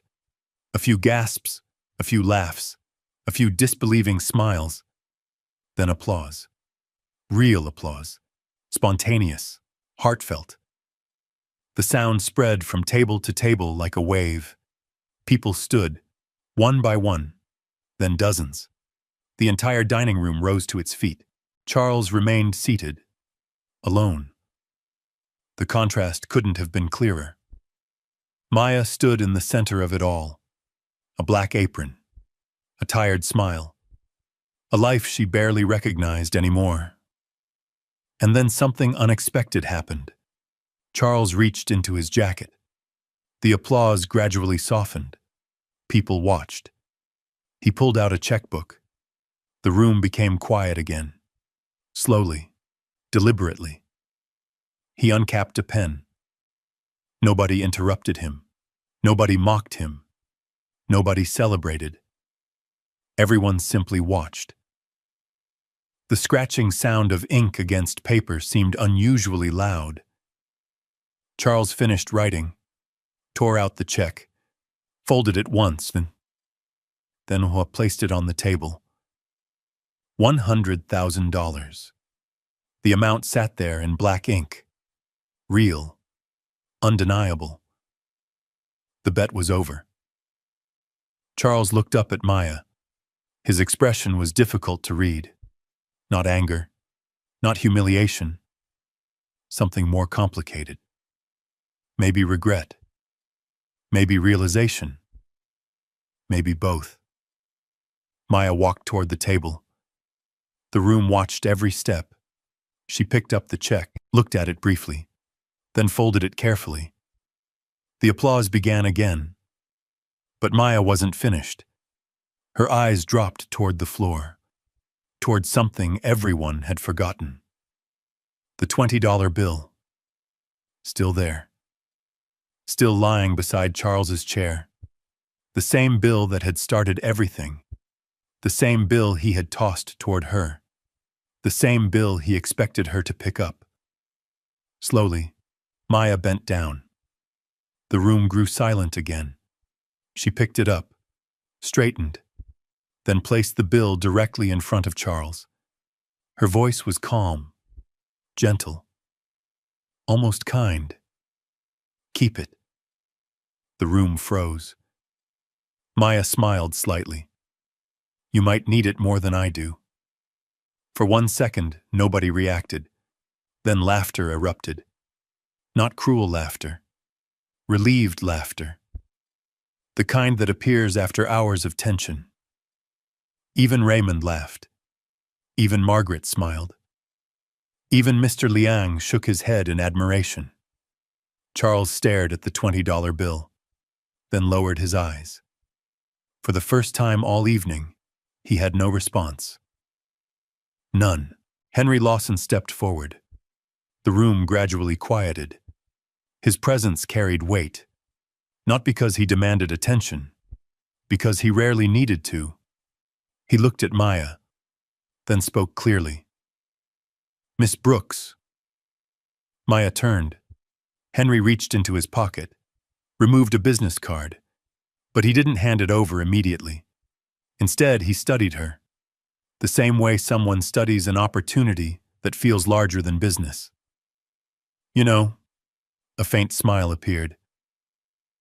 "When I sat in that rain tonight, I thought I'd simply met a kind stranger." The room listened. "I didn't realize I'd met one of the most talented people in Chicago." Maya looked genuinely embarrassed.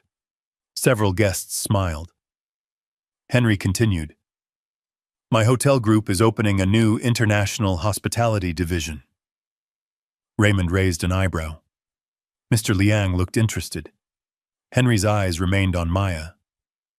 "We serve guests from all over the world." A pause. "We need someone who understands language." Another pause. "Culture." Another. "And people."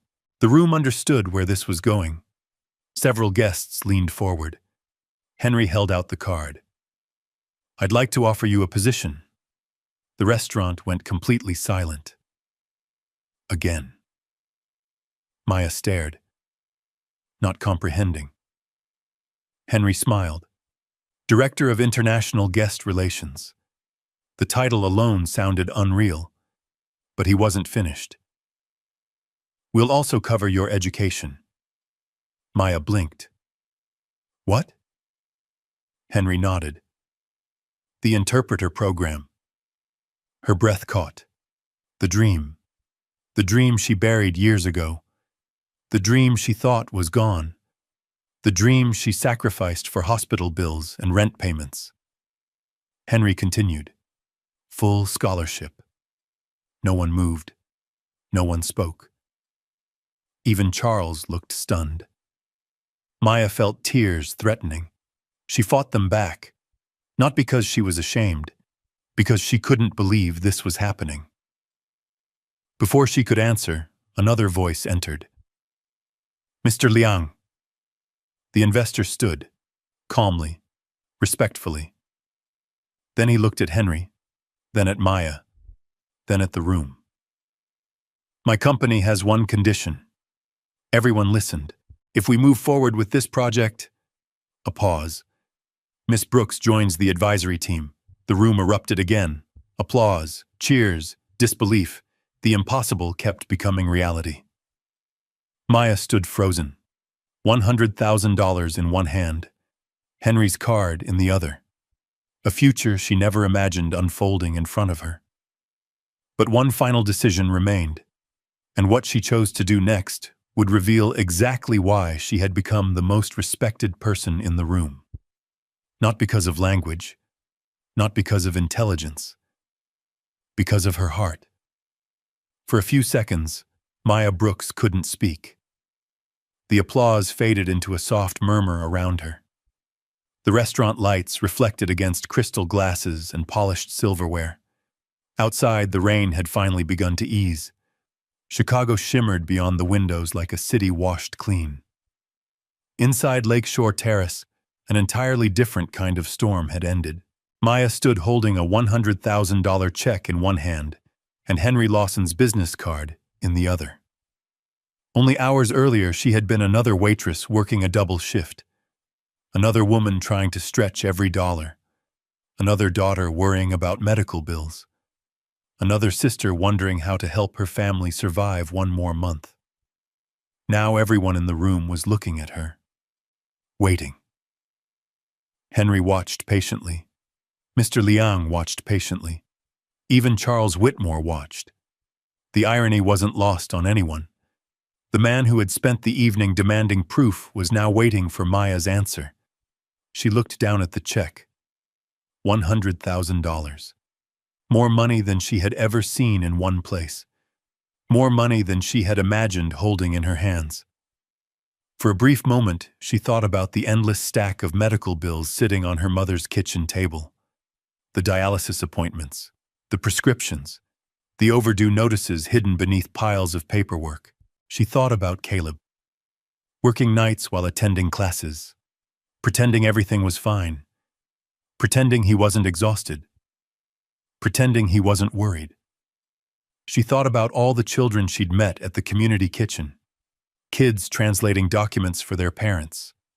Kids speaking two languages, yet feeling invisible in both. Kids who reminded her of herself. And suddenly, the answer became clear. The room waited. Maya finally smiled. A real smile. The kind that starts deep inside.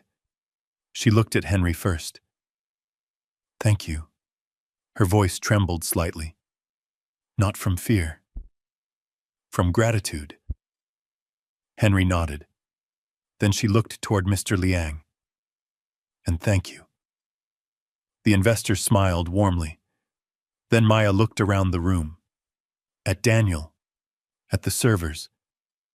At the cooks peeking through the kitchen doors. At Margaret. At Raymond. At strangers she had never met before tonight.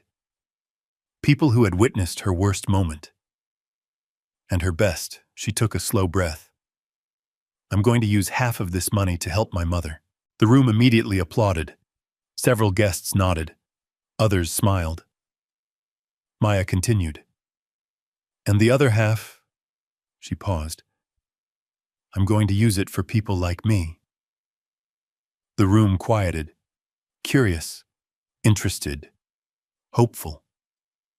Maya looked toward the windows, toward the city, toward the neighborhoods most people drove past without seeing. The kids nobody asks questions about. A pause. The ones translating for their parents. Another pause. The ones learning languages in grocery stores, laundromats, churches, community centers, and apartment kitchens. Mr. Liang smiled. Henry smiled. Daniel felt a lump rise in his throat. Maya continued. I want to create a scholarship fund. The room erupted into applause again, but she wasn't finished. I want those kids to know their talent matters. The applause grew louder. I want them to know they belong in every room they walk into.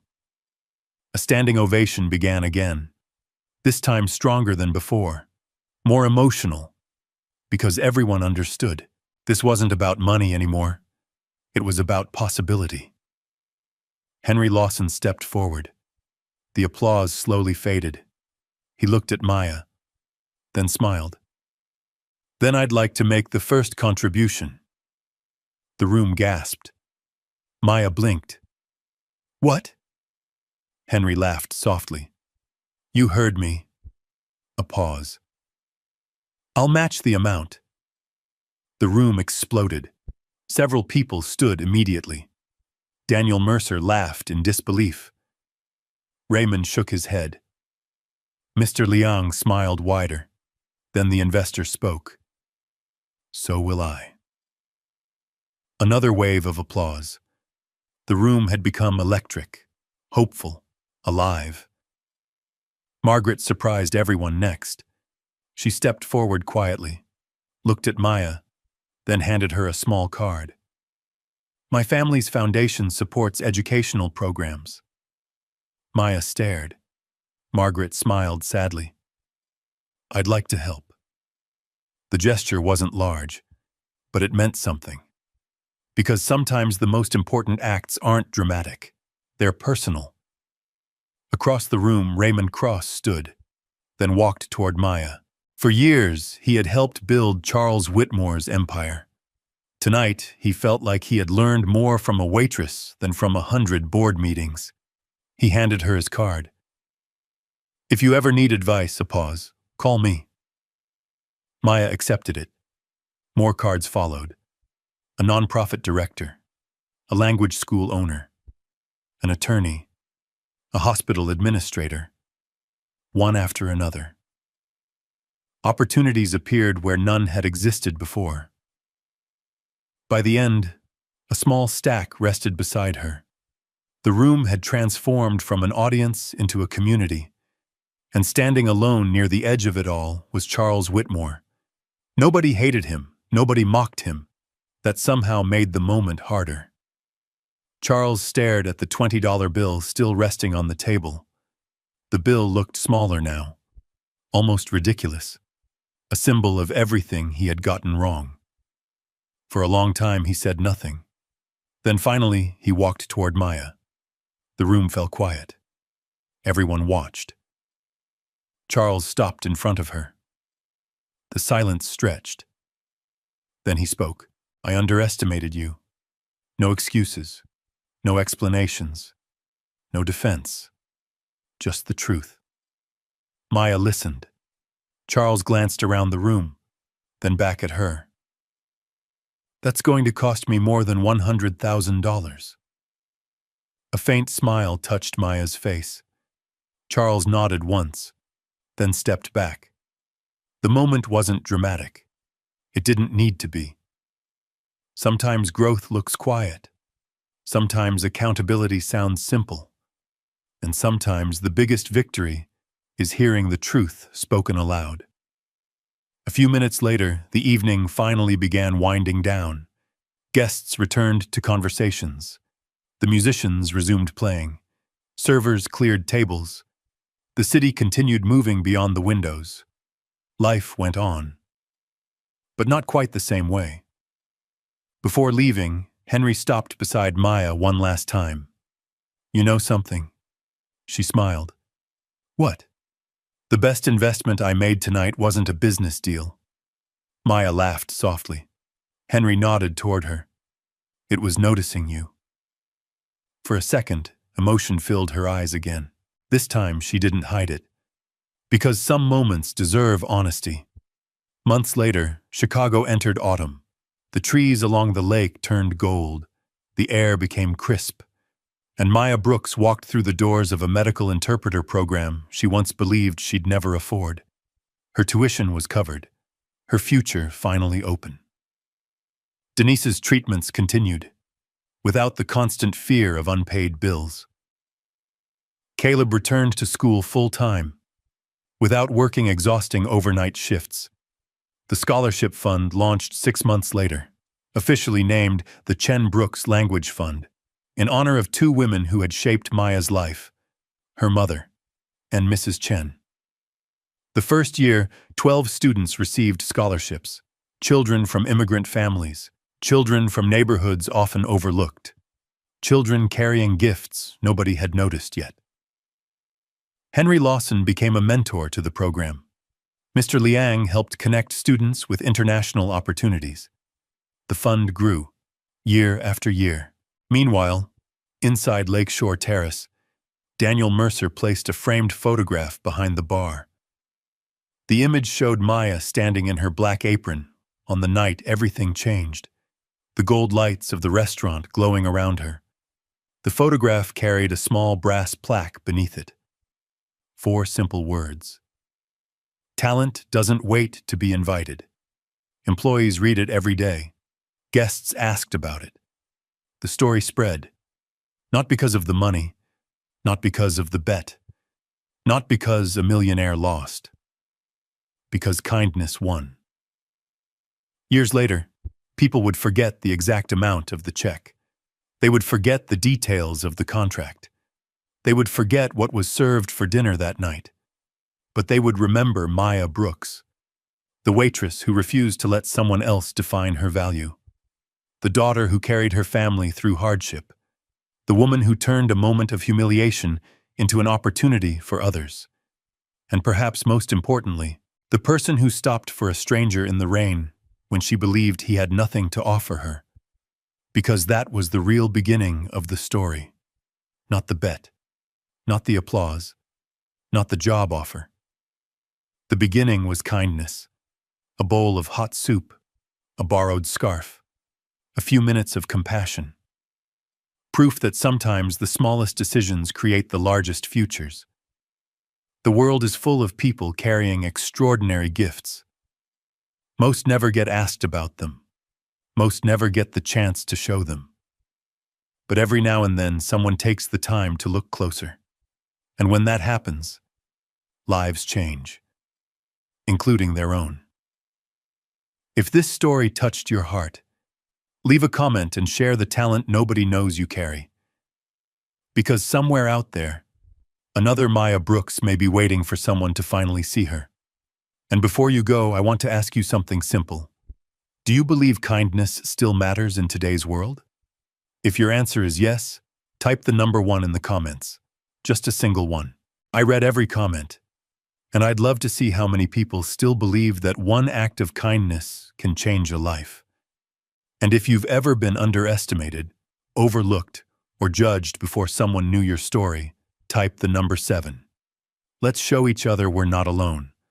Don't forget to like this video and subscribe to the channel. Every week, we bring you powerful stories about ordinary people, unexpected kindness, life-changing twists, and the moments that remind us what really matters. So subscribe now, turn on notifications, and join us for the next unforgettable story. Until then, take care of yourself, be kind to someone today, and remember, you never know whose life you might change just by stopping long enough to see them. I'll see you in the next story.